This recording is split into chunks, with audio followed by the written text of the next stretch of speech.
ในการพัฒนาศีลพัฒนาธรรมก็เป็นเยาวชนน้องๆนักเรียนจากโรงเรียนสตรีศรีโยไทยซึ่งได้รับความร่วมมือจากท่านผู้อำนวยการโรงเรียนได้ให้นักเรียนได้เข้าร่วม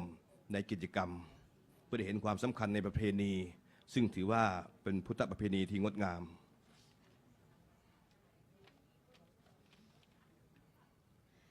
พระมาจะโลกา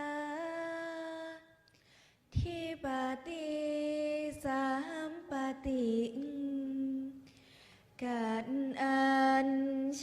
ลีอันทิวรังอายาจะถังสันติทัสสัตตาปาราชักขาชาติกาเทเสตุธรรมังอนุกรรมปิมังปาชัง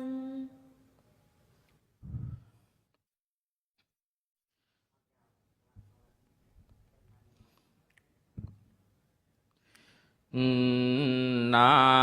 โมตัสสะภะคะวะโตอะระหะโตสัมมาสัมพุทธัสสะนะโมตัสสะภะคะวะโตอะระหะโตสัมมาสัมพุทธัสสะนะโมตัสสะภะ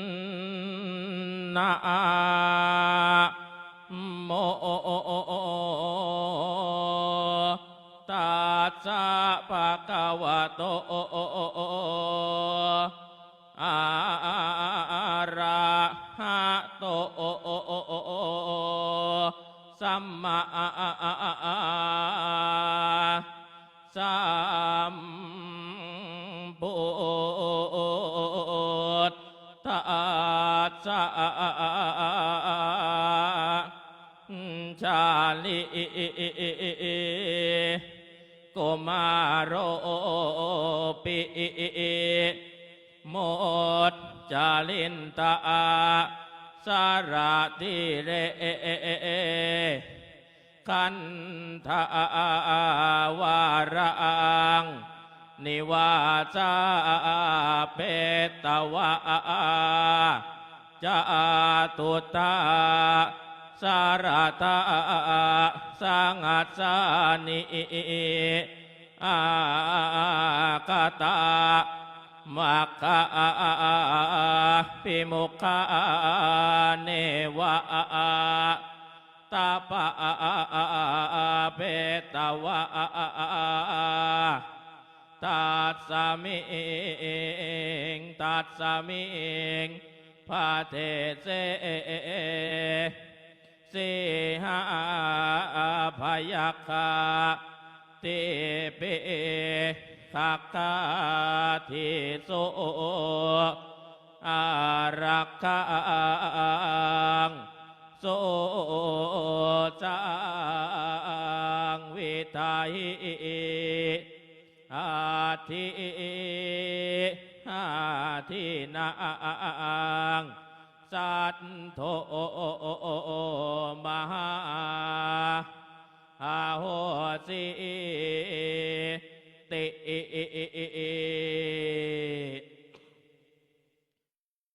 ณบัดนี้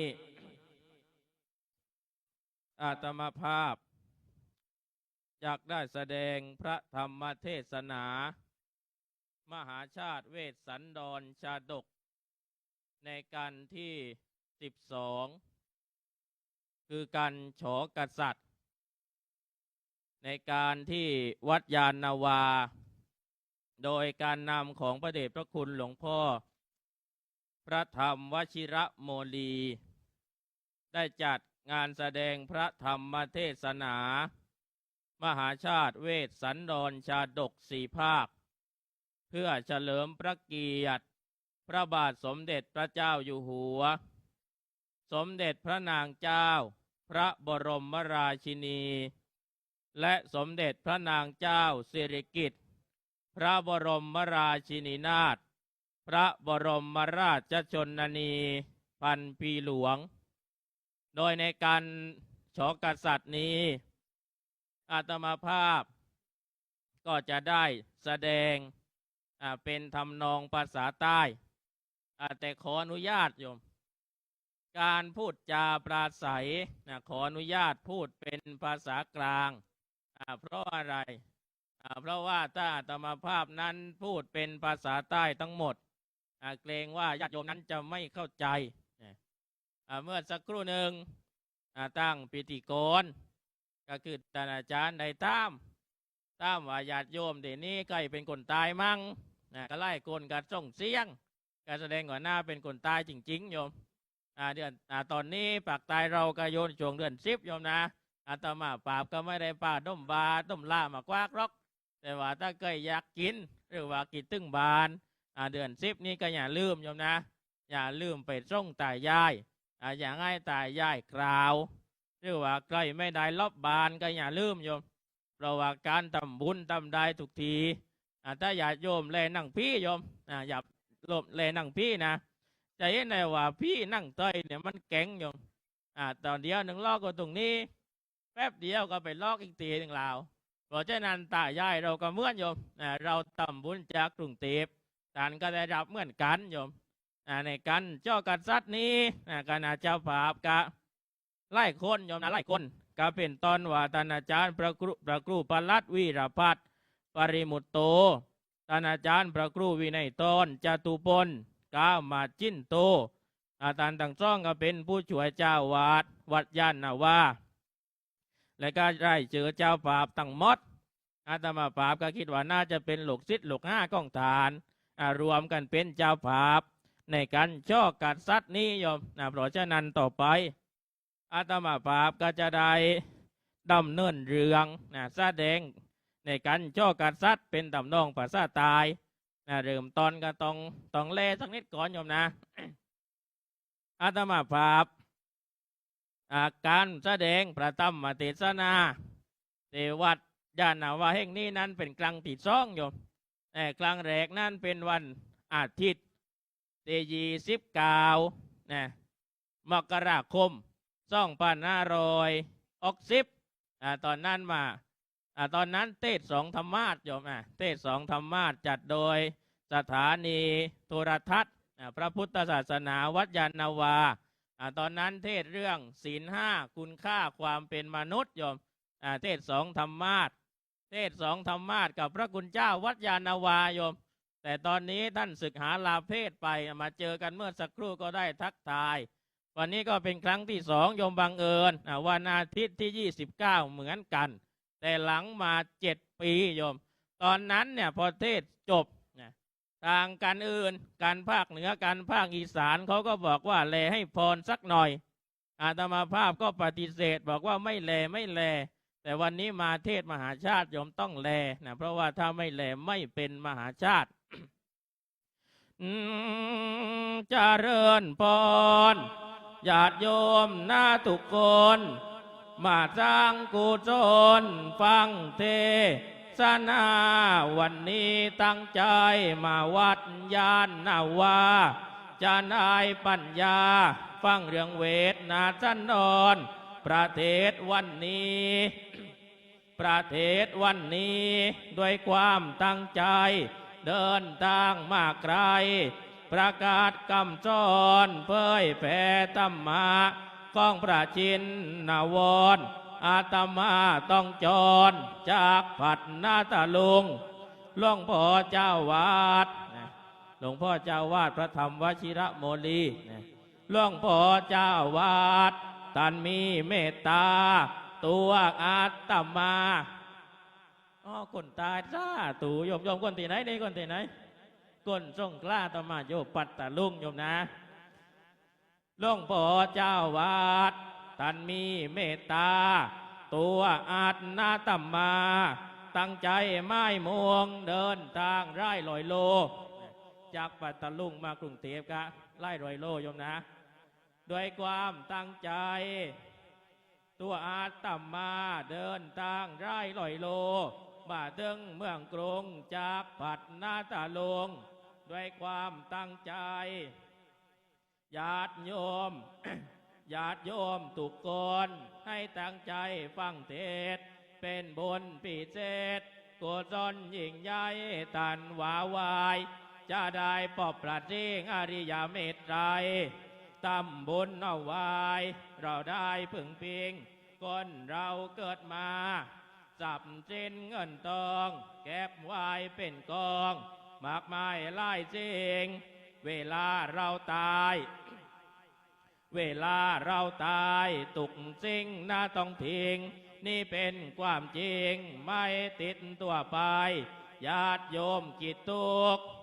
ญาติโยมกิจทุกที่มาวันนี้เพื่อสร้างบารมีกุศลยิ่งใหญ่จะได้พ้นบุญคือความบายใจต่อแต่นี้ไปฟังเทศนาตอนนี้เทศมาตอนนี้เทศมาตึงกัน12ญาติโยมพี่น้องก็ไม่นี่นาด้วยความตั้งใจด้วยความศรัทธาตัวอาตนาตัมมาจะได้เริ่มแสดง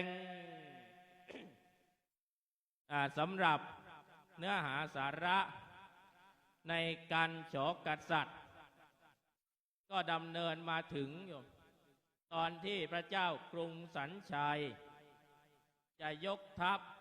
เพื่อมารับเสด็จพระเวสสันดรพระนางมัตสีกลับสู่กรุงศรีพีโดยพระเจ้ากรุงสัญชัยนั้นได้ยกทัพอยู่โดยให้พระชาลีกันหานั้นเป็นกระบวนหน้าเป็นทัพหน้าโดยให้ทรงช้างปัจจยนาเคนซึ่งเมืองกลิงกราชนั้นได้นำมาคืนเป็นที่เรียบร้อยเมื่อมาถึงเขาวงกฏ มาถึงเขาวงกฏระยะทางจากเมืองศรีพีมาถึงเขาวงกฏเป็นระยะทาง960 กิโล960 กิโลตามตำราท่านได้พรรณนาไว้อยู่ว่าได้ใช้ระยะเวลาทั้งหมด1 เดือนกับ22 วันใช้เวลามาถึงเขาวงกฏทีนี้พอมาถึงเขาวงกฏโยมพระเจ้าเวสสันดรพระนางมัตสีได้ทอดพระเนตรเห็นทัพของพระเจ้ากรุงสัญชัยพระเวสสันดรก็มีความตกใจโยมเพราะว่าพระเวสสันดรพระนางมัตสีอยู่ป่า2 พระองค์วันดีคืนดีมีทัพม้าทัพช้างเยอะแยะโยมพระเวสสันดรตกใจดังอาตมาภาพจะได้ แลเป็นภาษาใต้โยมนะ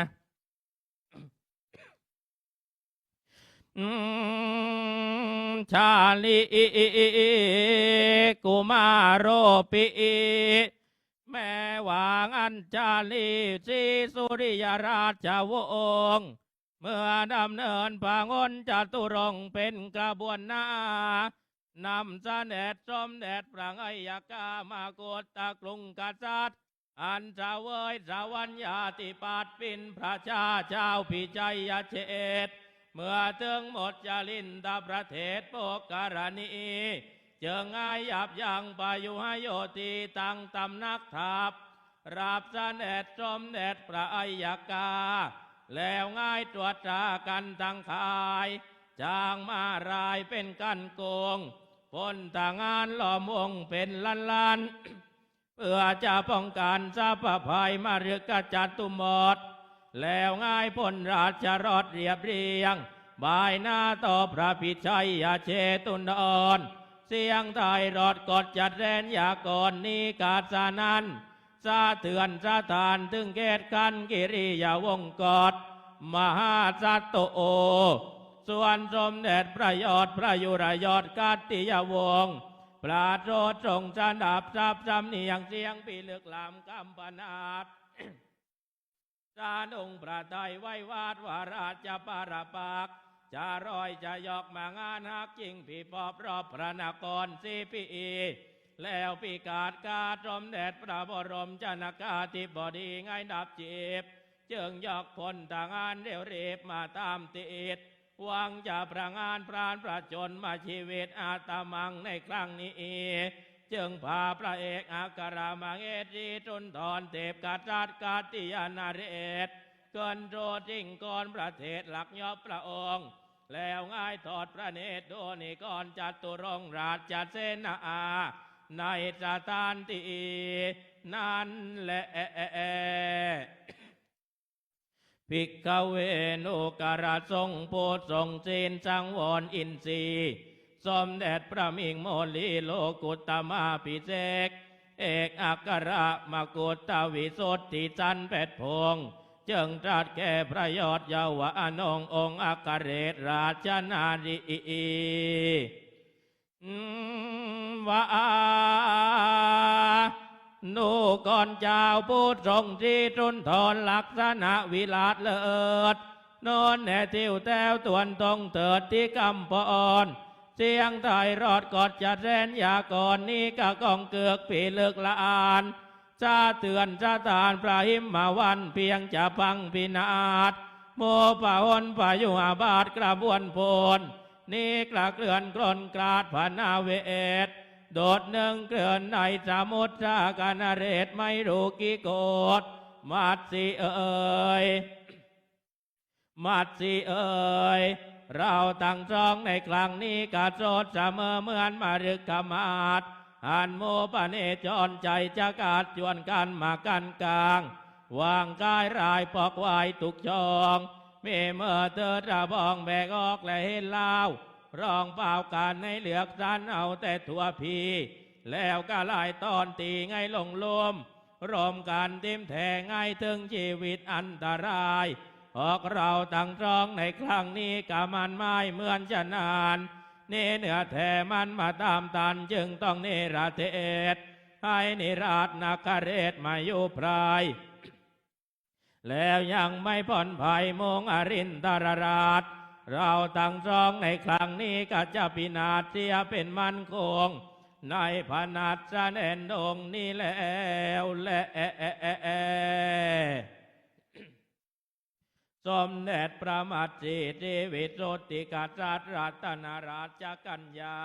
เมื่อจะนับจานพระปัจจนางอนุลเดชนางเท้าเธอกระทอดพระเนตรนิกรเซนีกาตราบว่าปนเจ้าพระนครสีพีเนตรนักจึงโตน จึงโตนพระจอมปินปักอักกรณเรศหวังจะง่ายบรรเทาไตใจในพระราชงหฤทัยว่าพระพุทธเจ้าข้าพระองค์อย่าได้จงใจในพระบารมี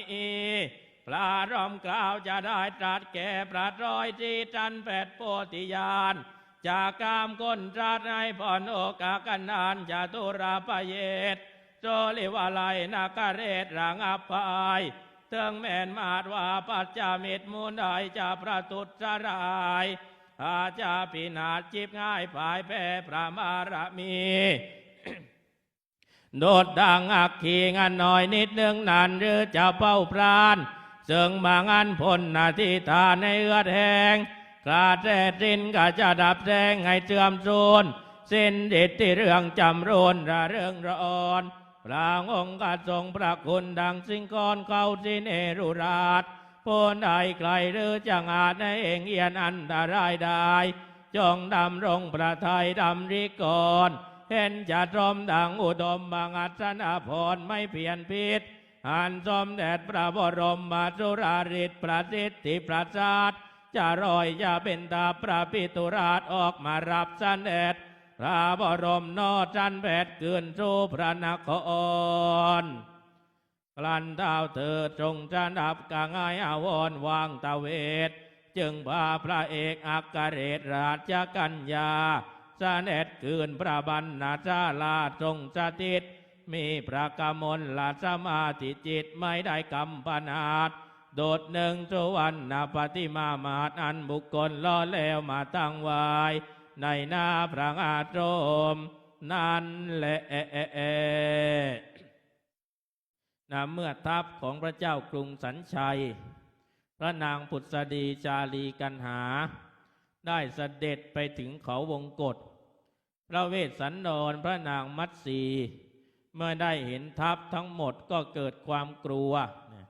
คิดว่าทัพนี้เป็นทัพที่ยกมาตีเมืองศรีพีจนแตกพ่ายแล้วปรงพระชนชีวิตของพระราชบิดาพระราชมารดาให้สิ้นชีวิตเป็นแน่แท้แล้วยกมาที่เขาวงกฏ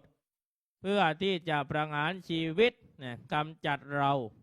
ให้เมืองศรีพีนี้เรียกว่าขาดผู้ปกครองในการต่อไปจึงพาพระนางมัตสีขึ้นสู่ภูเขาเพื่อที่จะแอบพระองค์เพื่อที่จะหลบจากกองทัพ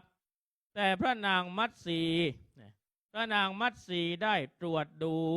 กองทัพทั้งหมดแล้วได้กราบทูลพระเวสสันดรว่ากองทัพเหล่านี้นั้นพระองค์สังเกตดูดีๆว่าไม่ใช่เป็นทัพเพื่อที่จะไปออกรบเพื่อที่จะไปจับศึกแต่ประการใดการแต่งกายของทหารพระองค์ลองดูเป็นการแต่งกายแบบมงคลไม่ใช่เพื่อที่จะไปออกทัพจับศึกเมื่อพระเวสสันดรดูอย่างนั้นแล้วก็เชื่อพอเชื่อแล้วพระนางมัตสีก็ได้กราบทูลพระเวสสันดรว่ากองทัพนี้เป็นกองทัพของเมืองศรีพีที่มารับเสด็จพระองค์กลับเมืองเพราะว่าหม่อมฉันได้อธิษฐานให้พระราชบิดาพระเจ้ากรุงสัญชัยพระราชทานอภัยโทษถ้าญาติโยมจำได้พระนางมัตสีได้อธิษฐานในการสักกบับโยมแล้วก็มาสำเร็จเอาในตอนนี้โยมท่านบอกว่าถ้าใครทำบุญในช่วงนี้ก็จะมีแต่ความสำเร็จเมื่อเป็นเช่นนั้นพระเวสสันดรเชื่อว่าเป็นทัพของเมืองศรีพีแล้วก็จึงพาพระนางมัตสีลงจากเขาโยมลงจากเขาวงกฏมากลับมาที่อาสมบทเหมือนเดิมกลับมาที่อาสมบทเหมือนเดิมภิกขเว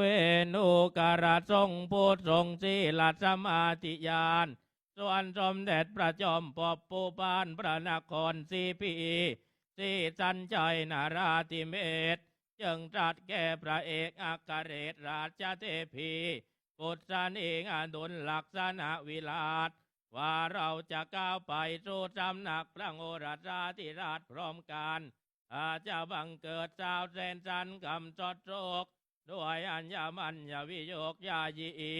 ตัวกองผีนี้จะก้าวไปก่อนเจ้าจึงบอดตาจรก้าวไปตามภายหลังแล้วไงจองกุมังรอรังหยุดสุดตาย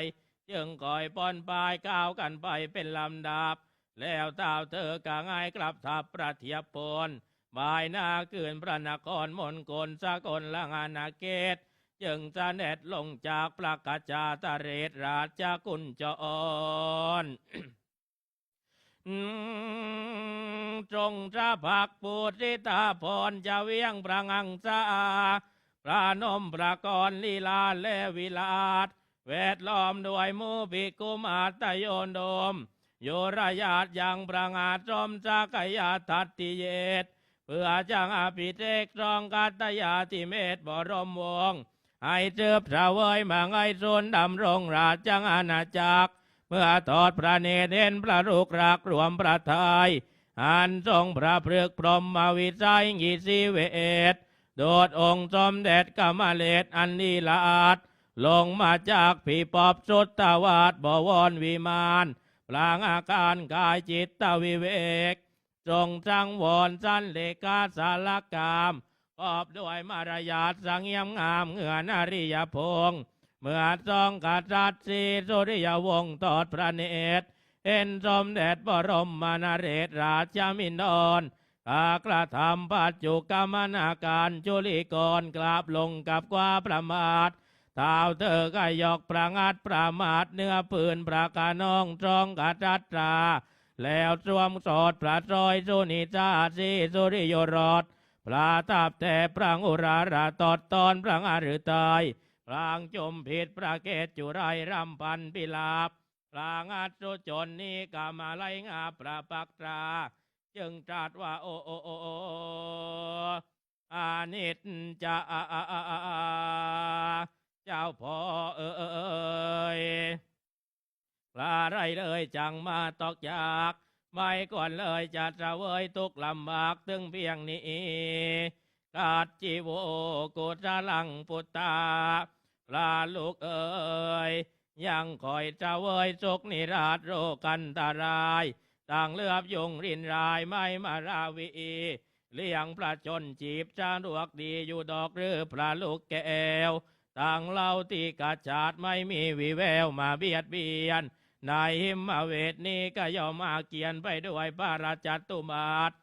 ยังมีมายำยีถึงบริเวณพระอาวาสบางหรือว่างามีนายพระลูกเต่าเตอกระจัดการไกกันอิทูลว่ากาแต่นเรนโทรนสมมติเทเวศโอเป็นปินปอกเกตปีปอบซีพีชีวิตกองกาประมาทตั้งตรองนี้พระพุทธเจ้ากาศิราได้แต่ความลำบากอยากแกนแสนกันดานโดยแสวงหามูลพลางานมาเลี้ยงกันเป็นนิจนิรันดร์ไม่เว้นวายพระคุณกองลูกจากเสวยความสุขสบายมาแต่ไหนมีแต่ความลำเกินใจนี้มาเพิ่มพูนเสียกติยาเพศตั้งประเกียรติศักดาเดชนี้กะเอื้อหายโดดเนืองดูรงรายงันแรงประโยชน์หันนายจารตีกระทำให้รันตดต้อยกำลังข้าเหมือนพระลูกยากนิเวศเวียงวังมาอยู่ไพรไกลกว่าประมาทสมเด็จพระบรม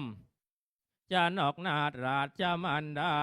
ได้แต่ทุกขเวทนาตรัสรักตรัสจำพระจริยรูปนี้ก็มาสูบกลัมมนมองพระเจ้าวิวันที่ปุดปองกะเปิดปิดทุกสิ่งทรัพย์จะวิปริตกว่าแต่ก่อนกาลเมื่อพระเจ้ากรุงสัญชัยพระนางมัตสีชาลีกันหายกทัพมาถึงยังเขาวงกฏพระเจ้ากรุงสนชัยก็ได้ปรารภกับพระนางปุษดีว่าการที่เราจะเข้าไปสู่อาสมของพระเวสสันดรพร้อมกันนั้นเห็นจะไม่สมควรเพราะว่าจะทำให้เกิดความโศกเศร้าเป็นอันมากควรที่เราจะแบ่งเข้ากันไปทีละคนเนี่ยโดยให้พระเจ้ากรุงสนชัยเข้าไปก่อนพระนางปุษดีเข้าตามต่อไปและกันหาชาลีเข้าสุดท้ายในที่สุดเมื่อพระเจ้ากรุงสนชัยได้เข้าไปยังอาสมของพระเวสสันดรเมื่อพระเวสสันดรพระนางมัตสีได้ทอดพระเนตรเห็นพระเจ้ากรุงสนชัยแล้วก็กระทำการต้อนรับตามการอภิวาทกราบลงกับฝ่าพระบาทหลังจากนั้นทั้งสองพระองค์ก็ได้จัดสนทนาถามถึงความเป็นไปของชีวิตโดยพระเจ้ากรุงสนชัยได้ถามพระเวสสันดรว่าการใช้ชีวิตอยู่ในป่านั้นเป็นอย่างไรบ้างมีความสะดวกสบายหรือมีความยากลำบากประการไหนในป่านั้นมีสัตว์ร้ายต่างๆเข้ามาเบียดเบียนบ้างหรือเปล่าพระเวสสันดรก็ได้กราบทูลพระเจ้ากรุงสนชัยว่าการใช้ชีวิตอยู่ในป่านั้นยากลำบากด้วยการหาอาหารมาเสวยประทังชีวิตในแต่ละวันนั้นไม่ใช่เรื่องง่ายการอยู่ในป่าไม่มีคนรับใช้ไม่ได้เป็นกษัตริย์เหมือนแต่ก่อนไม่มีอำนาจที่จะสั่งบังคับใครจะทำอะไรก็ต้องทำด้วยตัวของพระองค์เองเพราะฉะนั้นมีแต่ความยากลำบากหลังจากนั้นพระเวสสันดรก็ได้กราบทูลพระเจ้ากรุงสัญชัยว่าสองหลานรักของพระองค์ก็คือชาลีและกันหาพระเวสสันดรนั้นได้ยกให้เป็นปิยปุตตทานแก่ชูชกไปแล้ว จูจกก็ได้นำจารีกันหานั้นไปขอทานตำต่างๆนานาเป็นทาสรับใช้ตั้งตีตั้งเคี่ยนตอนนี้ไม่รู้จะเป็นอย่างไรบ้างนึกอีกทีก็เป็นห่วงจารีกันหาแต่ว่าที่ยกให้ไปนั้นก็ว่าปรารถนาพระโพธิญาณพระเจ้าพระเจ้ากรุงสนชัยก็ได้บอกแก่พระเวสสันดรว่าไม่ต้องเป็นห่วงเพราะว่าจูจกนั้นได้พาจารีกันหาไปขอทานถึงกรุงศรีพีแล้วตอนนี้เราก็ได้ไถ่ถอนจารีกันหานั้นให้เป็นไทยแล้วตอนนี้ก็มารับเสด็จพระเวสสันดรพระนางมัตสีกลับเมืองศรีพีด้วยหลังจากนั้นโยม หลังจากนั้นจะกล่าวถึงพระนางปุษดีเมื่อเห็นว่าพระเจ้ากรุงสัญชัยได้เข้าไปยังอาสมของพระเวสสันดรพระนางมัตสีพอสมควรพระนางปุษดีก็เข้า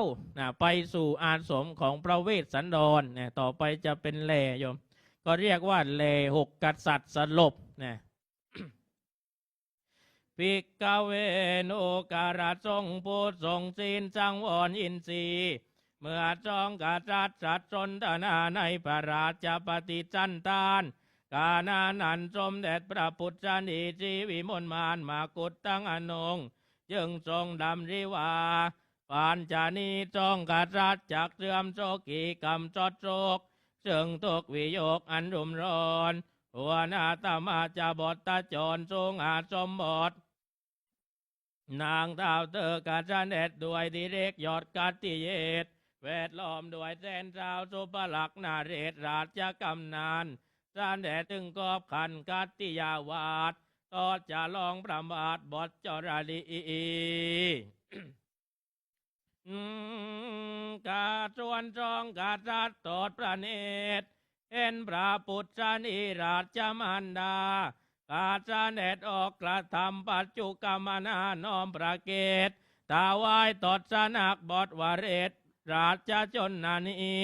กานานันประกานาจารีบรมนัดดานาถอาเวทล้อมด้วยอเนกกุมารราชบริพารสาเด็จถึงอาสมสถานทิพยานิเวศส่วนพระมัตสีได้ตอดพระเนตรเด่นพระลูกยาวตั้ง2 องค์ไม่งาที่จะดำรงพระสรีรกายให้ราชำราชาเชียววันพระสวงทรงประกันแสงสาเด็จจนสุดแรงไม่รอรางเมื่อหนึ่งแม่โกนมอันนิราชบุตรกลาเน้นลูกแล้วกาแสนสุดกำจดตะเวทสมเด็จพระอัครเรศราชมารดามีพระสกลกายานิกกรรมปนาตโดดแม่หมดอันผิดชาติก้าวสุดจริงส่วนจองกุมารนี้กวิ่งก้าวกอดพระชนนานีสามกษัตริย์กทรงพระโชกีรำพันพิลาบจนถึงวิสัญญีภาพสลบลงนี่กานาผิดสาวงสังเวชกิราธาระอาอันว่ากระแสรถวาเรศกิโรตอกนี่กาไลตอกออกจากตาวก้าวในครองพระโอษฐ์จองกุมารอาเหมือนว่าพระกานาจารีไม่ได้เสวยกิราวารีรถพระอาทัยก็จะระตวยระตอดเรือแรงง่ายเหมือนจะวางวายพระชนมาชีวิตส่วนสมเด็จบรมมาปิดเปตสยันดรเมื่อทอดพระเนตรเด่นจองบังอ่อนอักขราปิโยรสอาทรงพระกรรมจอดสินชมปริดีตั้งสมเด็จพระอัยกาอัยกีกากันแจ้งจุดแสนปิลาบจนถึงวิสัญญีภาพตั้งออกพระองค์บรรดาพวกพระอนจัตุรงกราชมนตรีตั้งแสนเจ้าพระสนมนารีนิกรกำนานขาจวนกันโศกจันหล่อมสลบศพสังเวชเส้นทางบริเวณจังหวัดสักกายตัตติเยตกัตติยาสมปานประหนึ่งว่ากำลังลมอยู่กันตวาดอันปัจจาละวันให้ล้อมเนรเทศเป็นอัศจรรย์หลังจากที่พระนางปุษดีได้เข้าไปยังอาสมของพระเวสสันดรพระนางมัตสีหลังจากนั้นพระเวสสันดรพระนางมัตสีก็ได้ถวายบังคม กราบลงกับขวาพระบาทหลังจากนั้นสองกุมาร ก็คือชาลีและกันหา ก็ได้ตามเสด็จเข้าไปพร้อมด้วยข้าราชบริพารผู้ที่ตามเสด็จทั้งหมดเข้ากันไปเป็นตามลำดับเมื่อพระนางปุษฎีชาลีกันหาเข้าไปพระนางมัตสีด้วยความที่คิดถึงลูกจากลูกมานานก็วิ่งเข้าไปกอดวิ่งเข้าไปกอดชาลีและกันหาจนน้ำนมของพระนางมัตสีได้ย้อยลงมาโยมหลังจากนั้นสองกุมารชาลีและกันหาก็ได้เสวยนมโยมเสวยน้ำนมขีรวารีรสจากพระเต้าของพระนางมัตสีจนในที่สุดพระนางมัตสีชาลีกันหาก็กอดกันโยมนึกถึงภาพเราไม่เจอแม่นานๆก็กอดจนในที่สุดร้องไห้จนถึงวิสัญญีภาพคำว่าวิสัญญีภาพคือร้องไห้โยมร้องไห้จนเป็นลมใครอยากจะช่วยชาลีกันหาให้ฟื้นก็ช่วยซื้อยาดมโยมยาดมจาโป้ยเซียนก็ได้จาอะไรก็ได้โยมยาหอมยาดมยาลมยามองมาช่วยกันโยมหลังจากนั้นโยมพระอัยยกาพระอัยยกีก็คือพระเจ้ากรุงสนชัยพระนางปุษฎีและพระเวสสันดรเมื่อเห็นว่าพระนางมัตสีชาลีกันหาร้องไห้สลบจนเป็นลมทั้งสามพระองค์ก็ร้องไห้โยมร้องไห้จนสลบถึงวิสัญญีภาพทั้ง6 กษัตริย์โยมหลังจาก6 กษัตริย์สลบแล้วข้าราชบริพารที่ตามเสด็จทั้งหมดโยมทั้งนางสนมนารีกำนันทหาร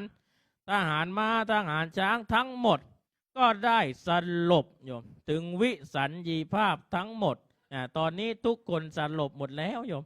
เหมือนกับโยมตอนนี้โยมสลบหมดแล้วหลังจากนั้น ก็เกิดโยมเกิดมหัศจรรย์บันดาลก็คือแผ่นดินไหวเกิดโกลาหลทั่วสกลจักรวาลจนถึงพิภพจนถึงเมืองบาดาลก็คือจนถึงภูเขาสิเนรุราชโยมเกิดมหัศจรรย์ท้องฟ้าแปรวิปริตปั่นป่วนโยมซื้อยาดมโยมบอกซื้อยาดมสาธุจาโพยเสียนก็ได้โยมนะขานานานกาบังเกิดโกลางนตัวจะกลกำเริบรอบ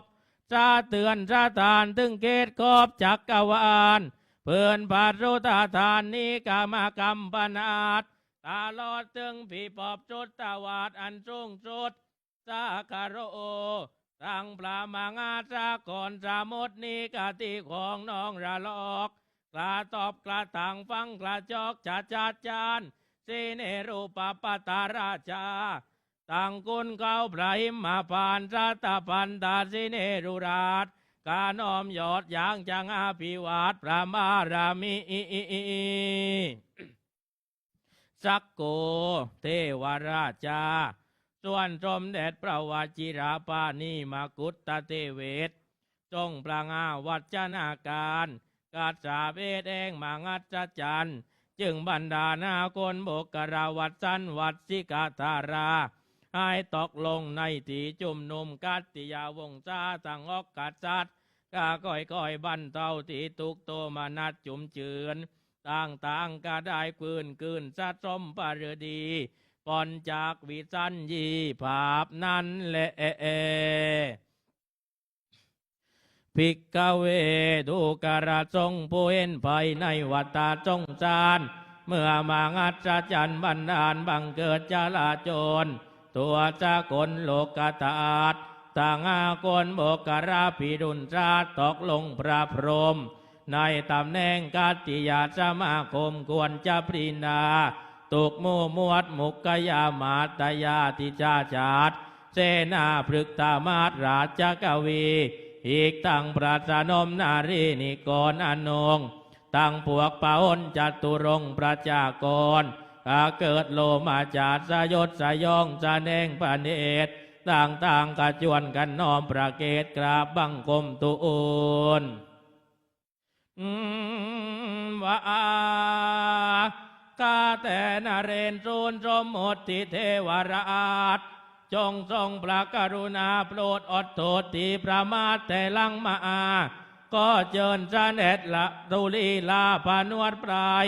จงถึงกาติยาวิจัยสวรรค์เยตเกินพระนครอันพิเศษด้วยสิริสมบัติเจิบสาเวยสวรรค์ยาติปัตตวัญญาวงศ์เป็นมิงมากฏตาดำรงจากลหลังอาณาจักรจะได้เป็นที่พึงพำนักสัตวานิกรให้บรรเทาที่ทุกข์เดือดร้อนระงับภัยโดดมางาสเวตจัดใจอย่างอันกลางการได้ร่มเย็นไปทุกอเนกอานันนิกรประชาชนจงทรงพระกรุณาโปรดรับนิมนต์กาประมาทกงเสนาพฤกษามาตราชประชาอันมาทูลอาราธนาอยู่นี้เติดหลังจากที่6 กษัตริย์พร้อมด้วยข้าราชบริพารที่ตามเสด็จทั้งหมดได้สลบจนเกิดมหัศจรรย์บันดาลไปทั่วสกลจักรวาลเรื่องก็ทราบถึงท้าวสักกะเทวราชโยมคนดีมีปัญหาคนดีมีภัยเทวดาก็ต้องช่วยเนี่ยท้าวสักกะเทวราชก็ทราบว่าตอนนี้6 กษัตริย์พร้อมด้วยเสนาอำมาตย์ข้าราชบริพารที่ตามเสด็จจากเมืองสีพีไปขอวงกฏนั้นได้สลบหมดแล้วนะท้าวสักกะเทวราชจึงได้บันดาลฝนโบกกรพัดให้ตกลงประพรมเมื่อฝนโบกกรพัดได้ตกลงประพรมแล้ว6 กษัตริย์พร้อมด้วยข้าราชบริพารทั้งหมดก็ได้ฟื้นคืนสติโยมฟื้นคืนสติจากการสลบหลังจากนั้นข้าราชบริพารก็ได้อาราธนาทูลเชิญเสด็จพระเวสสันดรและพระนางมัตสีให้ลาจากเพศบรรพชิตให้ลาจากการบวชเป็นฤาษีให้กราบสู่พระนครศรีพีตามเดิมโยมเนื้อหาสาระของการฉกษัตริย์ก็จบลงแต่เพียงเท่านี้โยมท่านได้บอกเอาไว้ว่าผู้ที่ได้เป็นเจ้าภาพในการฉกษัตริย์นี้หรือว่าผู้ที่ตั้งใจฟังการฉกษัตริย์ตั้งแต่ต้นจนจบจะมีแต่ความสมหวังโยมเห็นไหมว่ากันนี้มีแต่ความสมหวังโยมสมหวังอย่างไรคนที่พลัดพรากกันเนี่ยก็จะได้เจอโยมเมื่อก่อนเนี่ยอาตมาภาพชอบดูรายการทีวีอยู่รายการหนึ่งโยมอาตมาภาพคิดว่าที่นี้ก็น่าจะมีคนเคยดูโยมรายการวันนี้ที่รอคอยโยมเห็นไหมที่ตามหาญาติกันเนี่ยตามหาญาติที่ว่าหายกันไป10 ปี20 ปีพอเจอกันแล้วร้องห่มร้องไห้โยมกันนี้โยมทำบุญกันนี้จะได้พบเจอญาติเนี่ยเป็นการแห่งความสมหวังนี่คือเป็นอานิสงส์โยมสำหรับก็คิดดังที่อาตมาภาพได้กล่าวไปแล้วในตอนต้นโยมว่าเราฟังเรื่องเวสสันดรชาดกเราต้องได้ปัญญาโยมสำหรับก็คิดคติธรรมในการฉกษัตริย์นี้เนี่ยเราท่านทั้งหลายจะเห็นได้ว่าชีวิตของพระเวสสันดรโยมเป็นชีวิตที่น่าศึกษาเมื่อก่อนอยู่เมืองศรีพีอยู่ราชวังมีแต่ความสะดวกสบายพอมาอยู่ป่าอยู่เขาวงกฏชีวิตก็มีแต่ความลำบากโยมไม่สามารถที่จะสั่งบังคับใครโยมนี่แสดงให้เห็นว่าคนเราโยมต้องประสบพบเจอกับโลกธรรมโลกธรรมคืออย่างไรโยมโลกธรรมคือเมื่อก่อนขึ้นสูงสุดก็ลงต่ำสุดได้โยมโลกธรรมมีอยู่2 ฝ่ายคือฝั่งอิทธารมฝั่งอนิทธารมมีได้ยศได้ลาภมีความสุขและก็ได้รับการชมโยมฝั่งที่ไม่ต้องการก็คือเสื่อมลาภเสื่อมยศมีความทุกข์คนด่าโยมแต่ว่าทั้ง2 อย่างนั้นเราต้องประสบพบเจอชีวิตของพระเวสสันดรพระองค์เจอโยมตอนอยู่วังก็มีความสุขมียศมีตำแหน่งได้ทุกสิ่งทุกอย่างแต่พอไปอยู่ป่าโยมไม่มียศไม่เป็นกษัตริย์ไม่เป็นกษัตริย์แล้วโดนถอดยศไม่สะดวกไม่สบายตอนให้ช้างไปเป็นตาเนี่ยไม่ยอมคนด่ากันคนไม่เข้าใจพระองค์ก็ด่า เราจะเห็นได้ว่าชีวิตของพระเวสสันดรเป็นชีวิตที่น่าศึกษาและจะเราทั้งหลายได้เห็นว่านี่แหละโลกธรรมโยมโลกธรรมที่เราทุกคนต้องเจอเพราะว่าโลกธรรมเป็นธรรมประจำโลกเนี่ยคนที่เกิดมาบนโลกใบนี้ต้องประสบพบเจอไม่ว่าจะทุกข์ขนาดไหนจงท่องคำว่าเดี๋ยวมันก็ผ่านไปโยมไม่ว่าความทุกข์ขนาดไหนที่เราประสบพบเจอท่องไว้เลยว่าเดี๋ยวมันก็ผ่านไปเพราะฉะนั้นคนโบราณจึงบอกโยมว่าเวลามีความสุขก็อย่ามีความสุขจนหลงระเริงเวลามีความทุกข์ก็อย่าทุกข์แบบระทมเพราะเดี๋ยวความสุขมันก็จะเปลี่ยนสภาพแปรไปเป็นความทุกข์หลังจากความทุกข์ผ่านไปความสุขมันก็จะตามมาโยมเนี่ยการโฉกษัตริย์เห็นชัดเจนนี่เป็นเรียกว่าโลกธรรมที่เราทุกคนที่อยู่บนโลกเนี่ยต้องเจอโยมใครไม่เจอคนนั้นอาจจะไม่ใช่คนนะโยมเกิดเป็นคนต้องเจอเพราะฉะนั้นการแสดงพระธรรมเทศนาในการโฉกษัตริย์อาตมาภาพก็ได้ใช้เวลาแสดงมาพอสมควรโยมท้ายที่สุดนี้ก็จะได้แลเป็นพรลาโยมนะแลเป็นพรลา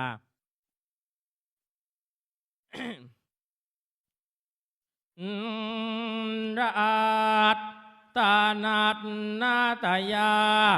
นุภาเวนาก็อำนาจพระ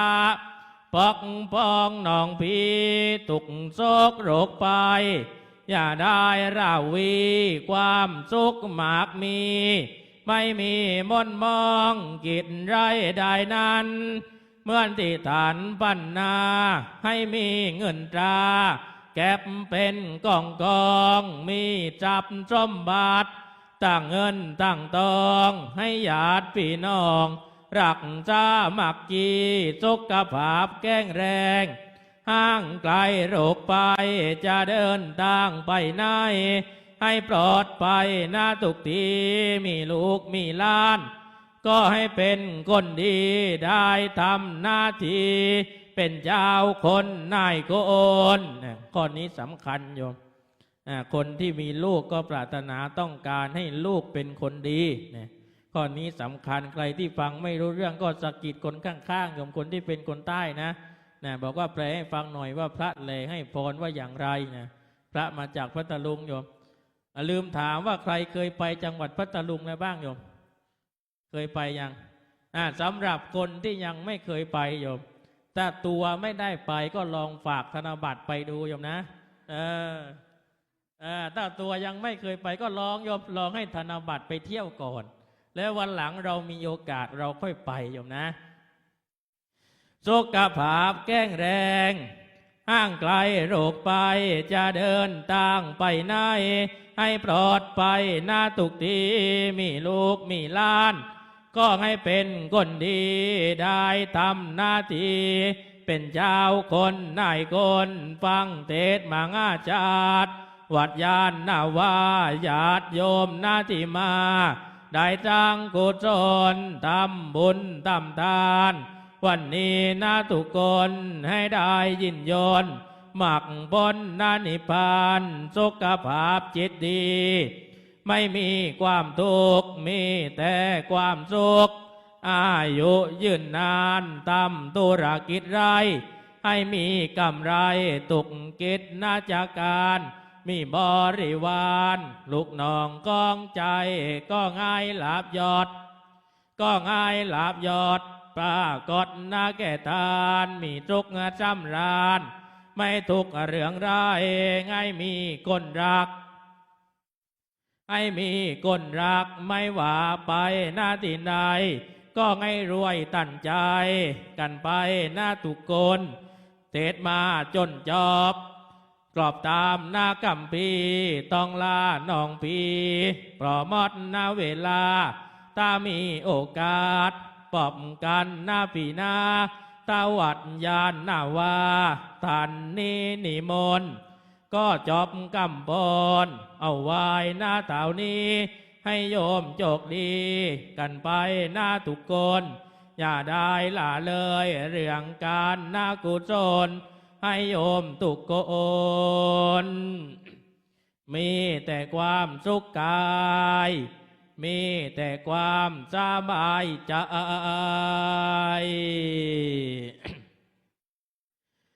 เทศนาปริโยสานีท้ายที่สุดแห่งการแสดงพระธรรมเทศนามหาชาติเวสสันดรชาดกกันโฉกษัตริย์นี้อาตมาภาพขออนุโมทนากับคณะเจ้าภาพทุกคนทุกท่านและญาติโยมที่ได้ตั้งจิตตั้งใจฟังเทศมหาชาติในการโฉกษัตริย์นี้ตั้งแต่ต้นจนจบลงด้วยอนุภาพแห่งคุณพระศรีรัตนตรัยคือคุณพระพุทธคุณพระธรรมคุณพระสงฆ์บุญบารมีที่ท่านทั้งหลายได้กระทำมาตั้งแต่ต้นจนณโอกาสบัดนี้ให้รวมกันเป็นตบะเป็นเดชะเป็นพลวะปัจจัยอำนวยไว้พรในท่านนั้นมีความสุขมีความเจริญมีความสุขกาย คือให้มีสุขภาพร่างกายที่แข็งแรงไม่มีโรคภัยไข้เจ็บมีความสุขใจคือหมายความว่าเวลาเราจะเจอปัญหาใดในชีวิตก็ขอให้ผ่านพ้นไปได้ด้วยดีท่านทั้งหลายปรารถนาสิ่งหนึ่งประการใด อันเป็นไปในทางที่ชอบประกอบด้วยกุศลคือไม่เป็นการเดือดร้อนตนไม่ทำให้ผู้อื่นเดือดร้อนขอให้ความมุ่งมา่ปรารถนานั้นจงสำเร็จทุกประการการทำมาหากินการทำธุรกิจโยมก็ขอให้มีความคล่องตัวเหลือกินเหลือใช้โยมเพราะว่าถ้าพอกินพอใช้เนี่ยมันไม่พอโยมนะต้องเหลือกินเหลือใช้เมื่อเหลือกินเหลือใช้แล้วจะได้ทำบุญค้ำจุนพระศาสนาขอให้ญาติโยมร่ำรวยเป็นเศรษฐีมหาเศรษฐีด้วยกันทุกคนทุกท่านอาตมาภาพแสดงพระธรรมเทศนา มหาชาติเวสสันดรชาดกกันโฉกษัตริย์มาก็สมควรแก่โอกาสเหมาะสมแก่เวลาจึงสมมุติยุติจบลงแต่เพียงเท่านี้เอวังก็มีด้วยประการฉนี้